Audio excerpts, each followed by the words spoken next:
रमजान का पाक महीना है, रोजेदार जो हैं यहाँ पर इफ्तारी के लिए बेसिक सामान तक नहीं खरीद पा रहे हैं। आटा, दाल, चावल, चिकन, मटन, ये सब तो बेसिक नेसेसिटी है ना, ये सब तक नहीं खरीद पा रहे। ऐसे में तो लाजमी है कि आक्रोश होगा ही, गुस्सा होगा ही। मैडम, सबसे पहले तो आपका शुक्रिया कि आपने मुझे यहाँ पे इनवाइट किया। देखिए, मैं आपको बताऊं कि रमज़ान का जो महीना, ये सब जानते हैं, इंडिया के अंदर, पाकिस्तान के अंदर, पूरी मुस्लिम जो वर्ल्ड है उसके लिए बहुत ज़्यादा इसकी अहमियत होती है। हमारे लिए बहुत ज़्यादा धार्मिक किस्म का महीना होता है, इसमें कोई शक नहीं है।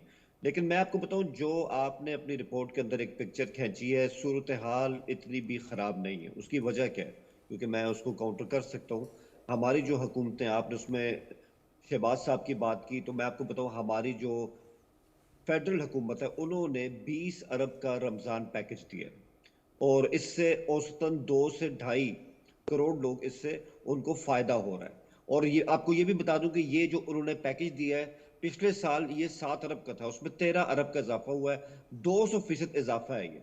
मैं ये नहीं कहता कि इस तरह के जो पैकेज होते हैं मुकम्मल तौर पे वो आवाम के मसलों को हल कर देते हैं, महंगाई के जो जिन होता है उसको बोतल के अंदर बंद कर देते हैं, लेकिन इस रिलीफ की भी अपनी अहमियत है। और ये मैंने सिर्फ आपको जो आपको पैकेज बताया है, ये हमारी इस्लामाबाद हुकूमत का है, जिसको हमारे पीएम देख रहे होते हैं। अगर मैं पंजाब हुकूमत की बात करूं तो उन्होंने 30 अरब का पैकेज दिया है, जिससे 30 लाख फैमिलीज को उनके घर पे जाके उनको कैश मिलेगा।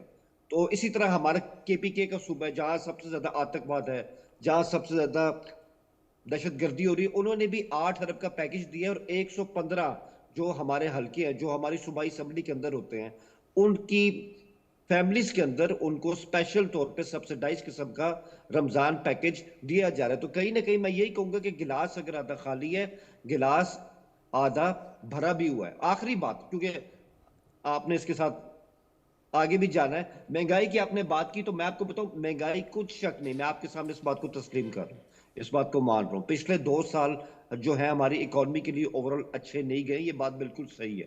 लेकिन मौजूदा हुकूमतों की कोशिशों से महंगाई जो थी वो पिछले साल जुलाई में 5.9% थी, आज वो सॉरी, इन्फ्लेशन की बात कर रहा हूं, वो 5.9 था, आज वो 1.5 है। महंगाई 2.41 थी, आज वो 1.52 है। तो चीजें आहिस्ता आहिस्ता बेहतर भी हो रही है।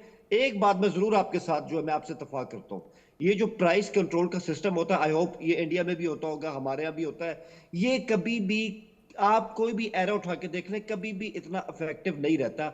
और यही वजह है कि नीचे वाला जो लेवल होता है इसमें बहुत ज्यादा भ्रष्टाचार होता है, करप्शन होती है, इसको इंप्रूव करने की जरूरत है।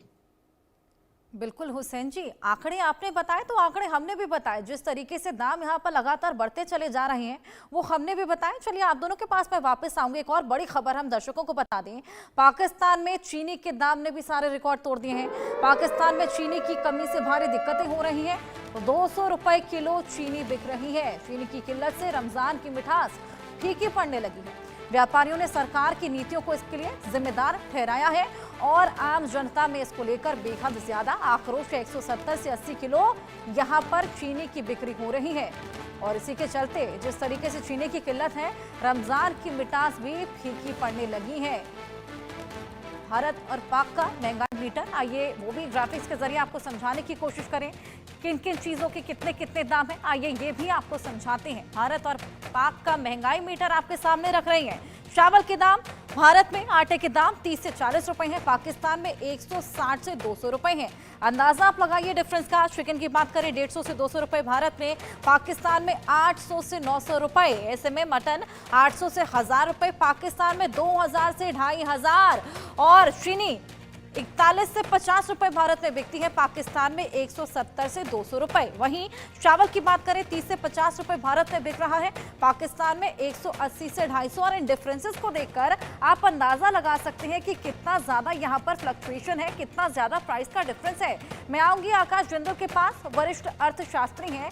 आकाश जी, सबसे पहले तो ये बताइए कि ये जो प्राइसेस हैं ये आसमान क्यों छू रहे हैं? आंकड़ों के जरिए हमने बताने की कोशिश भी की और डिफरेंस अगर हम देखें भारत और पाकिस्तान में, चीजों का डिफरेंस भी बेहद ज्यादा है।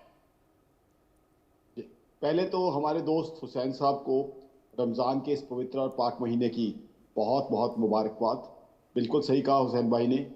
रमज़ान का पवित्र महीना जैसे पाकिस्तान में मनाया जाता है, वैसे ही उसकी हिंदुस्तान में इज्जत है, पूरे दुनिया में उसको इज्जत के साथ मनाया जाता है। अब आ जाती है इन्फ्लेशन की बात। पाकिस्तान की इकोनॉमी की ये बात कर रहे हैं।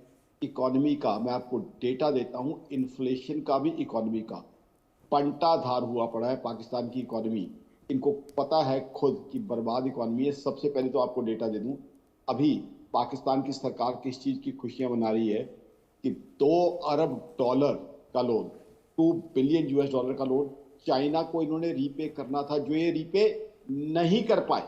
दे were not capable of paying that loan, और उसकी वजह से चाइना से इन्होंने रोल ओवर करवा लिया। इस चीज़ की वहाँ पे खुशियां मनाई जा रही है पाकिस्तान में। अब मुझे नहीं समझ आ रही, रोल ओवर करवाना सबसे पहले तो ये क्लियर कट इनकेपेबिलिटी साबित हो रही है कि ये लोग लोन नहीं रीपे कर पाए। दूसरा, रोल ओवर कराने से जो इकोनॉमी में बोझ पड़ेगा 1 साल का, इनको और ब्याज देना पड़ेगा। अब आ जाए इन्फ्लेशन पे। इन्फ्लेशन की ये हालत है कि आज चीनी नहीं है, लोग फीकी चाय पीने को मजबूर हो रहे हैं पाकिस्तान में। हुकूमत से लोग खुश नहीं है। उसके अलावा कर्जा, अब ये इकोनॉमी की बात कर रहे हैं, कर्जा इनको अपडेट कर दूं, 131 बिलियन US डॉलर का लोन इसमें पाकिस्तान पे। उसका इंटरेस्ट ही कैलकुलेट कर ले तो पता चल जाएगा इकोनॉमी की हालत क्या है। तीसरी ये बात कर रहे हैं प्राइस कंट्रोल की। प्राइस कंट्रोल कभी भी इफेक्टिव मैकेनिज्म हो ही नहीं सकता। इन्होंने खुद एडमिट किया कि पाकिस्तान में लोअर लेवल पे बहुत करप्शन है। बिल्कुल मानता हूं, पाकिस्तान के करप्शन के किस्से तो सुनते आए हैं, पाकिस्तान के हुक्मरानों की कहानियां भी सुनते आए हैं, जो एलिगेशन लगे हैं कि बड़े बड़े करप्शन के स्कैंडल्स हुए हैं, स्कैम हुए हैं। बहुत से एलिगेशन लगे हैं कि वहां से करप्शन का पैसा विदेशों में भेजा जाता है। अब प्राइस कंट्रोल, बिल्कुल मैं इनकी बात मानता हूं, कभी भी इफेक्टिव यूज नहीं होती। प्राइस कंट्रोल करने की जरूरत क्यों पड़ रही है आपको? हिंदुस्तान में देखिए ना आप, हिंदुस्तान की आपने बात की, मैं इनको बताता हूं। हिंदुस्तान में हमारे यहाँ आरबीआई है, हम यहाँ पे इन्फ्लेशन हमारे यहाँ 4 से 6% का बैंड है, उसके अंदर रहती है। किस तरीके से होती है? हम इंटरेस्ट रेट को उस तरीके से मेंटेन करते हैं। प्राइस कंट्रोल की जरूरत ही क्या है? चीजों की सप्लाई आप बढ़ाइए। प्राइस कंट्रोल मैकेनिज्म बिल्कुल इनइफेक्टिव मैकेनिज्म है। आपके यहाँ चीजों की प्रोडक्शन और सप्लाई इतनी होनी चाहिए, प्राइस कंट्रोल की जरूरत ही क्या है? अपने आप चीजों के दाम कम रहेंगे। तो मेरे हिसाब से पाकिस्तान का जो थीसिस है और जो थीम लेके चल रहे हैं प्राइस कंट्रोल का, वो बिल्कुल भी इफेक्टिव नहीं है। दूसरा ये कह रहे हैं लिक्विडिटी पैकेज। अगर लिक्विडिटी पैकेज कोई दिया भी गया है तो लिक्विडिटी पैकेज तो और इन्फ्लेशन को बढ़ाएगा। लिक्विडिटी पैकेज इसका समस्या का हल नहीं है। इसका हल क्या है कि आपके यहाँ प्रोडक्शन हो, सप्लाई चेन मैनेजमेंट हो। हालात ये है पाकिस्तान के, ग्लोबल इन्वेस्टर कोई इन्वेस्ट करना तो दूर, इनकी तरफ कोई देखता भी नहीं है। एक चाइना है, और चाइना ने जिस तरीके से इनको एक्सप्लॉइट किया हुआ है ये खुद अच्छे से जानते हैं। सीपैक पाकिस्तान का सबसे फेवरेट प्रोजेक्ट आज तक का इंफ्रास्ट्रक्चर का, चाइना ने क्या किया है? लोन कितने पे दिया इनको? 3.82% पे। इंफ्रास्ट्रक्चर फंडिंग जो भी ग्लोबल एजेंसी जानती है, लाफेबल रेट ऑफ इंटरेस्ट पे। जिस चाइना को ये दोस्त कह रहे हैं, वो पाकिस्तान की इकोनॉमी को बहुत बुरी तरह एक्सप्लॉइट कर रहा है। उसने क्या किया है? इनको ऑब्सोलीट पावर जनरेशन मशीनरी बेची है, वो भी हाई प्राइसेस पे। प्रॉब्लम क्या है?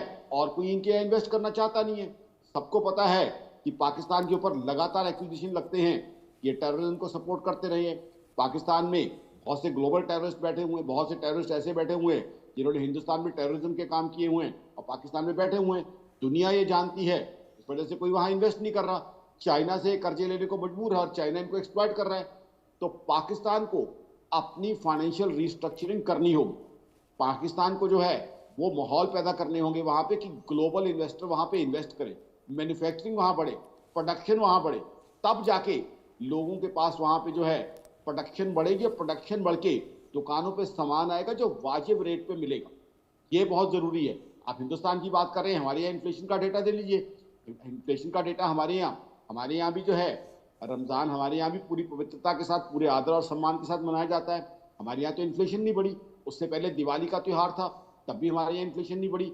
इन्फ्लेशन का हमारे यहाँ बैंड है 4% ±2%, उसी के अंदर रह रही है इन्फ्लेशन, तो 4% के करीब रह रही है।